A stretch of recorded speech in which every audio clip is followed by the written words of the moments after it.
So for today's naturally inspired moment, I want to talk about relationships because now more than ever, we have to work on our relationships, right? The ones that are valuable, the ones with our kids, the one with our families, because we need community more than ever right now. That's what gets people through hard times. And let me tell you, we are in hard times and we got more hard times coming. So you got to build your relationships and insulate yourself from some of this. And you do that with your community. And so here are 10 components of a great relationship. Okay. You got to be able to recognize it so you know how to curate them in your own life. Number 1, trust. Trust is the foundation of a great relationship. Without it, everything else crumbles. It's built through consistency. It's built through honesty. And keeping your word is a big part of maintaining trust in a relationship, even with small things. Okay. Even with the things that we think, that doesn't really matter.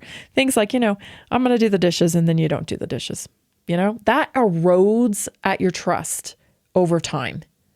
So nobody's perfect and don't beat yourself up, but make a conscious effort to keep your word on the things that you say you're going to do, even the small things.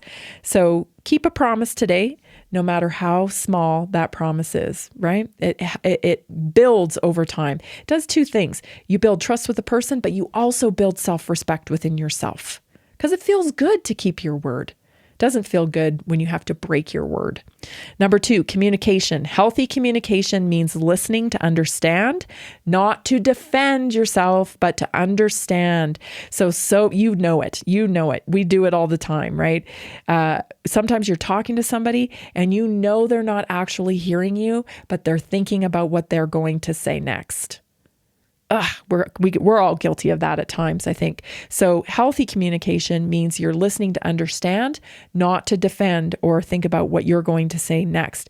It's expressing truth with compassion and curiosity, not criticism. Number 3 is respect. You don't have to agree on everything.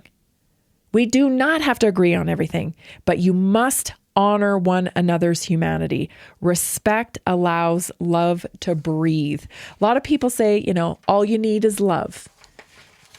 I disagree. Love's great, and I'm not poo-pooing love, but it isn't all you need. You need respect. You need respect. Because when you can't love, sometimes it's easier to show respect and honor that first. 4 is forgiveness. Every relationship requires grace. People will disappoint you. Oh, yeah. And you'll disappoint them. It's part of being human. So forgiveness isn't approval, it's release. It doesn't mean it absolves anybody of anything.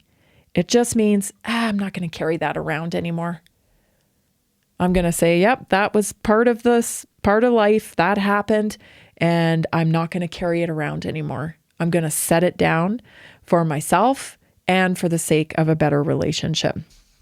So don't carry resentment around with you. Number 5 is patience, because real love grows over time, and being patient with each other's process, just as you want others to be patient with yours. So we say this all the time. Nobody's perfect, but yet, when people mess up and people have shortcomings, we tend to be hard on them in our minds.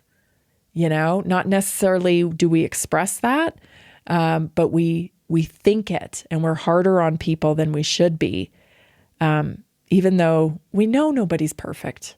Expect things will not be perfect because we're humans here. We're humans. And so be a little patient with other people's process and understand that we're all growing. We're all growing on this journey. If you're not growing, then you're sliding backwards, right? So understand that people are always in a growth process. Shared values. Common ground keeps you aligned when life gets hard. Shared values guide decisions and strengthen your bond. This is really key because, sometimes we feel like we have to build relationships with people because they want a relationship with us. And we feel like, oh, well, they want to connect. They want a relationship with me. I need to respond to that. I need to build that relationship. But here's the thing. If you don't have common values and belief systems, why are you putting energy into that? You're going to butt heads. It's not going to be a relationship that is a core one that is going to support you. So yeah, you can be friendly, you can be acquaintances, but do you need to put the energy into a relationship when your core values and belief systems are so different? It's going to require a lot of your energy just to hold that relationship together. It's not really worth it. Why? Why? Just let it stay in the acquaintance realm and be pleasant with one another. Not every interaction you have, or, every say you're taking a class together or something, you're going to be with each other for a specific amount of time. Like, that doesn't mean that you need to dive into this as a relationship. It can just be acquaintances. It's totally okay. Understand that you're going to put more effort into it than benefit you're going to get out of it. And that's okay. Emotional safety. So people open up when they feel like they have the room to open up. I'm not talking about a safe space here, okay? I'm talking about judgment. With great relationships, you should be able to disclose things to these people that, maybe aren't the best side of yourself. But you should feel like you can do it because this relationship is a great one where both people can fully be themselves, right? I mean, it is constant skill to make sure that you're making decisions that align with your belief systems and your values. You have to be skillful about that. A lot of times we get distracted, people take jobs that they don't want to take because of money. That's a perfect example of it, right? They don't even like what they do, but they feel like they have to do this right now for money. Well, that doesn't mean that area that they're working in is part of their values and belief system. They've sacrificed that a little bit, right? And sometimes that happens, but people don't need judgment when they're in that scenario. They need support to get back in line with their values and their belief systems. So offering support is a great way to curate healthy relationships. How can I support you in this? I know this is not something you want to do, or I know that you're making decisions that are out of line with your belief system. And how can I support you to get back on track?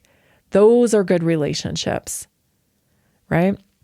So listen without interrupting to make sure that people feel supported.